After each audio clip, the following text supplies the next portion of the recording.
It's time for a little bookish chit chat.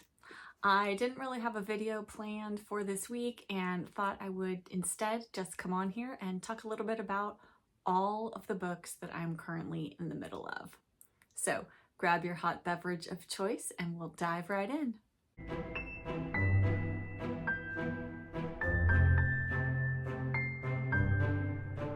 Hello book friends, I'm Jen and welcome to my reading life. As I mentioned in the intro, this is going to be just a chit-chatty video. I have pulled out all of the books that I am currently reading, and it's quite a few. Now, some of these are books that I would say I am actively reading, and some of these are books that I am just dipping in and out of. I definitely think there are books, types of books, certain genres of books that lend themselves to not needing to pick them up and read them every day, but just to kind of dip in and out of them as the mood strikes you. And I have a few of those in my piles here. I'm gonna have a quick sip and then we'll dive into the books. So first, I think I'll just talk about the books that I am really actively reading, that I definitely get through, pages of them every day, and they are part of my active April TBR that I want to get through. So let's get to those first. And the first one that I'm reading is Barbara Pym's A Few Green Leaves, and this is off of my TBR 24 in 24. And I just realized that I have never given you guys an overview of my TBR 24 in 24. And I think I'm going to try to get that filmed and up for you guys next week before this year is mostly over. But since I didn't start my BookTube channel till after the first of the year, I never did a video sharing which books I had picked for that. So I will be getting that up very soon. And I don't know what happened to this poor copy of this book. It looks like it got near to a fire or something. Anyway, this is Barbara Pym's last novel, and it is about a village. It's about village life, which is Barbara Pym's forte for sure, though she has definitely written a few novels that don't fall into that village life, though they all sort of have slice of life aspects to them, I would say. And in this one, we are following a few different characters. We have Emma, named after the Emma from Jane Austen. We follow Emma. She has just moved into a cottage that her mother had in this village, and she's an anthropologist, and so she is sort of looking at the villagers and at village life through an through an anthropological lens. And so you kind of get that tone coming through from Barbara Pym as well, that we're kind of looking at this made-up village and its inhabitants, but sort of how they reflect village life in general, I think. I am a little over halfway through. I think I have about 100 pages left to go, and I'm curious where this is going to take us. The back does reference that there is, I think, a romance. Yes, it says there is a romance and there is a death. And I'm not really sure who is involved in either of those things, so I'm very curious as to what is going to happen in this. But I love Barbara Pym's writing. I think she writes novels that appear to be very quiet, but are often much more incisive than that. She does have a bit of darkness to her that I think balances out what could otherwise be just a very light and frothy read. And while I do enjoy a light, frothy read, I think it's nice to have a book like this that doesn't feel super heavy, but has some depth to it. And Barbara Pym is very insightful at looking at humans and at human nature. I think I appreciate that about her the same way I appreciate it about Laurie Colwin. They're very different writers, but I think they write about human nature and human relationships they see people in very similar ways, even if they talk about it very differently. That's what I'm trying to say. That was very long-winded. This next book isn't one I was planning to read in April. Well, technically it's a reread, But I was watching one of Miranda Mills's videos last week, and she referenced this book and the interview she did with the author, and I went and listened to the interview, and then I was like, I have to reread this right now, and that is The Lost Art of Keeping Secrets by Eva Rice. I read this book, I don't know, 15 years ago? When did this book come out? Let's check that first before I speak out of turn. Okay, this was published in 2006. I think I read it right around then, or within a year or so after. And I think I originally had checked it out from the library, and I just fell in love with it. I thought it was wonderful. It's a coming of age story. And in this, we follow Penelope, and she meets the stylish yet spirited Charlotte Ferris. And it's just about their relationship. Penelope lives in this crumbling, run-down mansion that her family can really no longer afford the upkeep on it, and so they're just barely eking by. Her father was killed in the war, and she and her mother and brother live in his family home, basically, and it's very famous and lots of people know it, and they think they're very wealthy, but they're really not. And her mom's not very good with money, and so it's mostly about the relationship between Penelope and Charlotte. And I found the interview that Miranda did with Eva Rice very, very fun to listen to and very insightful. And now that I'm coming back to this after I have read The Pursuit of Love by Nancy Mitford, I can see Nancy Mitford's influence on Eva Rice in this book. The witticism in it, the banter between the two young girls, and just Charlotte's spirit has that very Mitford-esque feel to it. And I'm really enjoying my reread of this, and I cannot remember what happens in it. I read it around the same time as I read Kate Morton's The House of Riverton, and I often get the two confused in my mind. So I'm happy to be rereading this so I can separate those two books and really keep clear what happened in this one versus what happened in The House of Riverton. And then the third book that I'm actively reading right now is Isyan Spring by Anne Bridge. Every time I mention this book, either here or on Bookstagram, everybody raves about it, how much they love it. And I am about 60 pages in, and I can see why. It is just wonderful. I really love Anne Bridge's writing, and I'm so curious to see where this story is going to take us. And I'm really loving Lady Kilmichael and just what a stand she took, leaving her family to go off and do what she wanted to do. I mean, at this period of time, I feel like that would have been unheard of. So I love a strong female central character, and I'm just really looking forward to seeing where this goes. So I'm just dipping my toe into this one, but enjoying it very much so far. Then I have 2 audiobooks going right now, and I'll talk about the first one, and then I'm going to talk about the second one in just a couple of minutes. But the first one I'm listening to is More All of a Kind Family by Sydney Taylor. I listened to All of a Kind Family during middle grade March, and that was a reread for me. More All of a Kind Family is also a reread for me, and I'm enjoying listening to the audiobooks of these. They are just such a fun, light listen while I am in the car, so it's definitely a good book that I can just dip in and out of as I'm driving along, and because the stories feel very much like little vignettes about the family, it's very easy to just, you don't have to stay like deeply enmeshed in the story because it just goes from little vignette to little vignette, and it's just lovely. And I love this girl so much. I have such fond childhood memories of All of a Kind Family. It's just bringing back all that nostalgia. Need some tea. The next books I'm going to talk about are the books that I keep both on my bedside table or in my reading room next to my chaise lounge here that I can just dip in and out of. A few of them I've been reading for quite a while now, but I feel like all of these books just sort of lend themselves to not needing to be read in straight succession. for various reasons. So let's just get into them, because I don't think I've talked about any of these books on my channel here yet. So I thought I would share them all with you.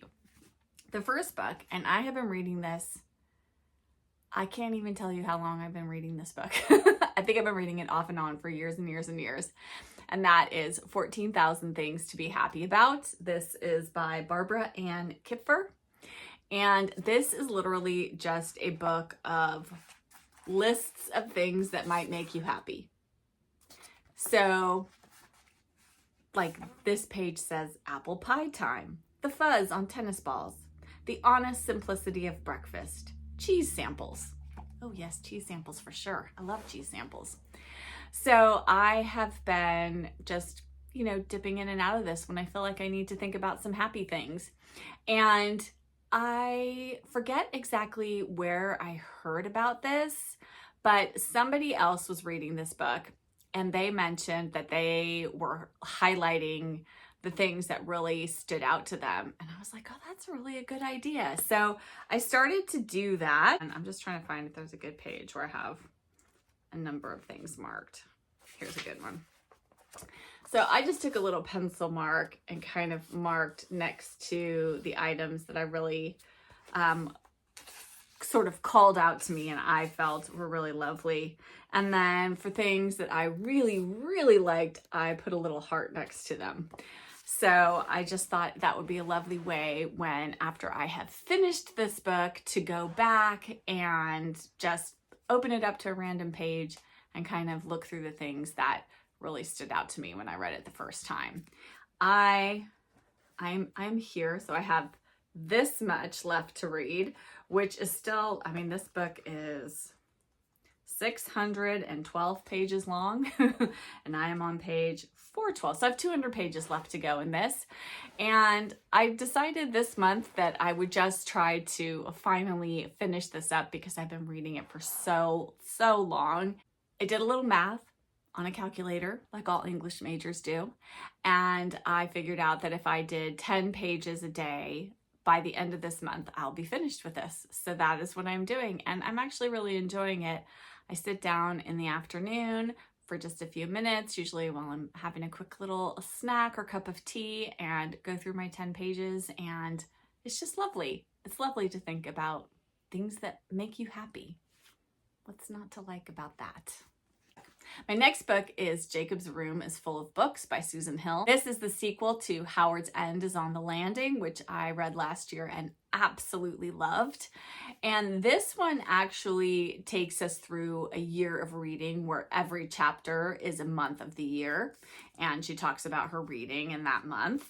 And so I thought, oh, I will just go through this, and each month of the year, I will read the month chapter from this book. I'm having a really hard time sticking to that because at the end of every month's chapter, I just want to keep going. Even if I don't agree with everything Susan Hill says, I just find her writing super engaging, and she has such an interesting way of talking about books. I will say that she is sometimes a bit of a name dropper about like authors she knows and people in the publishing world that she knows, but if you can just set all that aside, I really enjoy these books, and this edition is so beautiful. I love it. So I'm really enjoying this one, and I'm trying to hold myself back and stick to my 1 chapter a month plan for the year. So we'll see how I do. And then next I have a volume of poetry, and that is Mary Oliver's Devotions.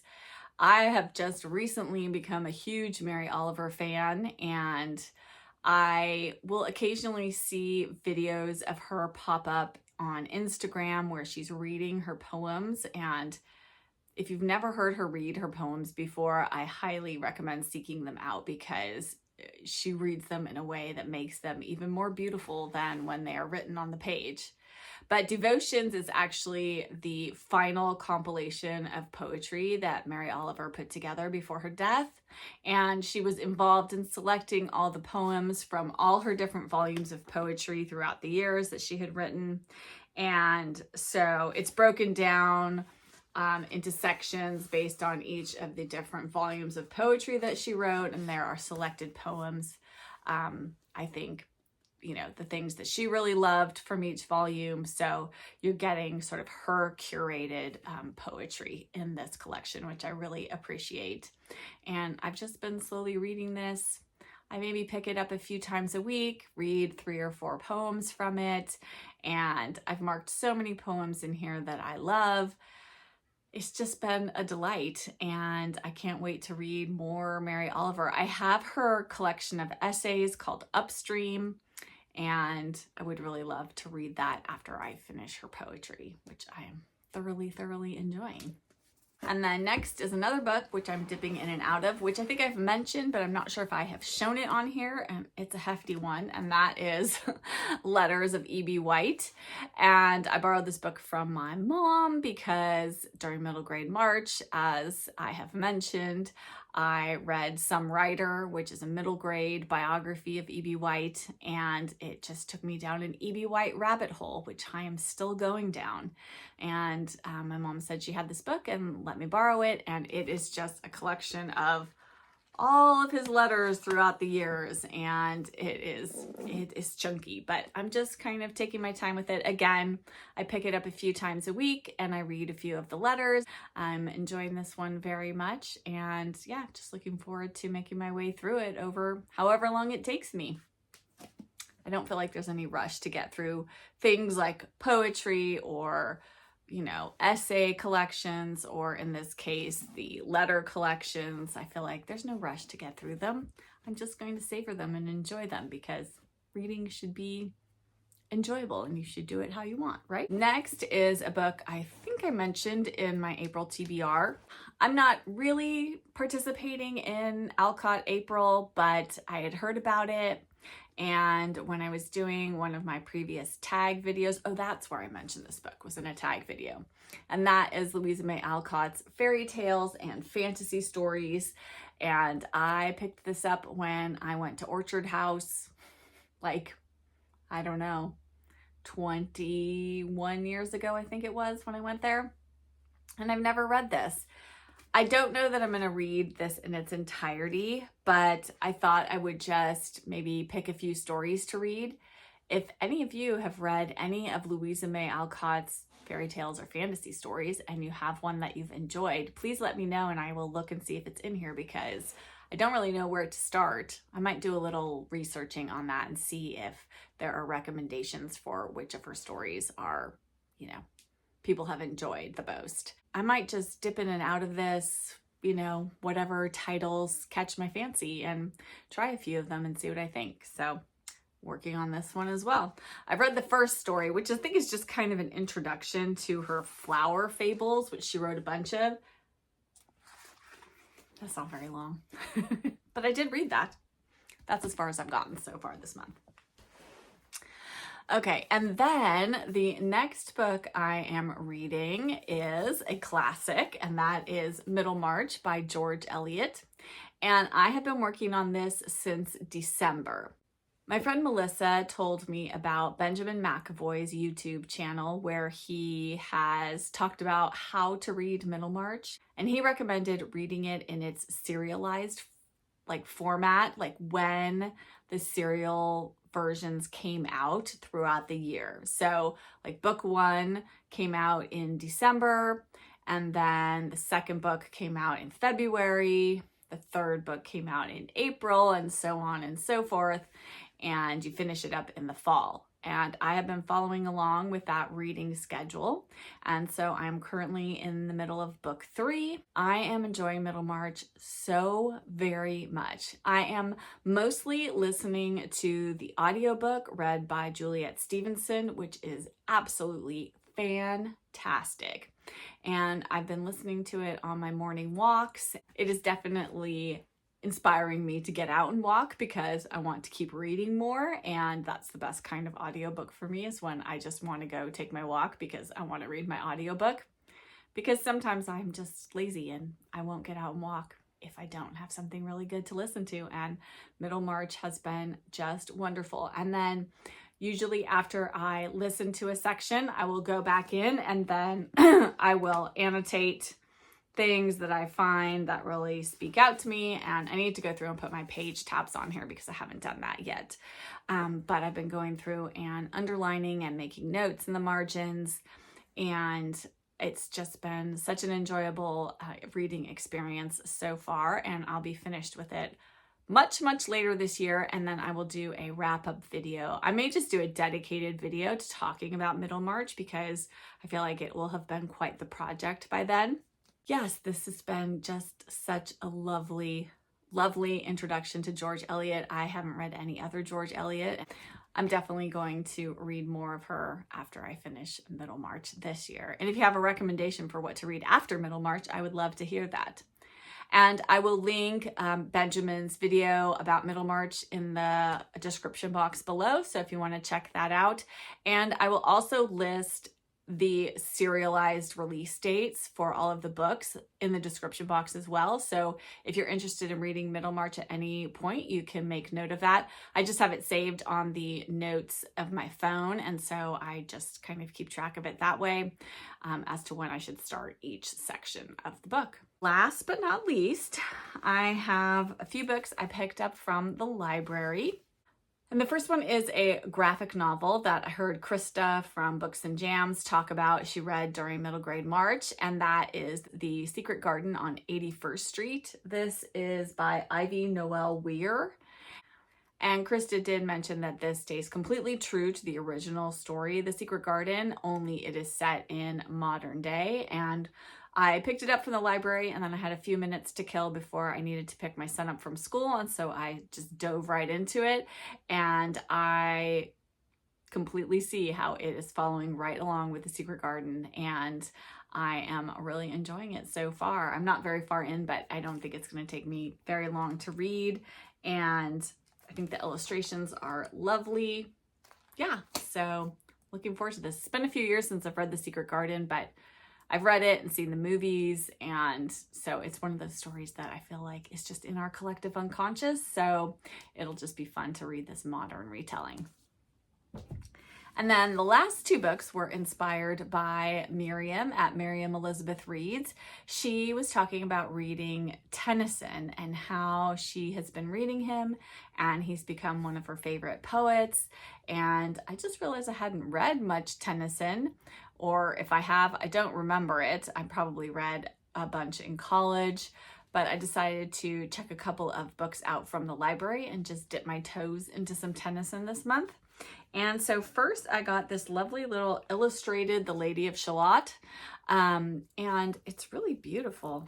I just, like, the illustrations are just wonderful. So I'm going to read The Lady of Shalott in this format. And then I did get I think this is the Everyman's the Everyman's Library Pocket Poets of Tennyson. And I think Miriam said that she read from this book and she didn't love it, but my library didn't have a lot of selection for Tennyson, so I just grabbed this one. Yes, I am going to just kind of dip my toe into this and see how I enjoy Tennyson because, like I said, it's been a while since I've read him.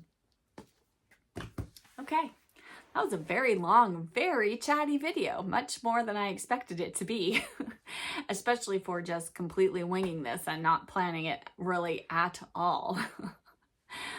Yes, some weeks are like that, right? Sometimes we have a plan in place and we're ready to go, and this week I just had to fly by the seat of my pants a little bit. So I hope you enjoyed this chatty video where I shared all of the many books that I am reading right now.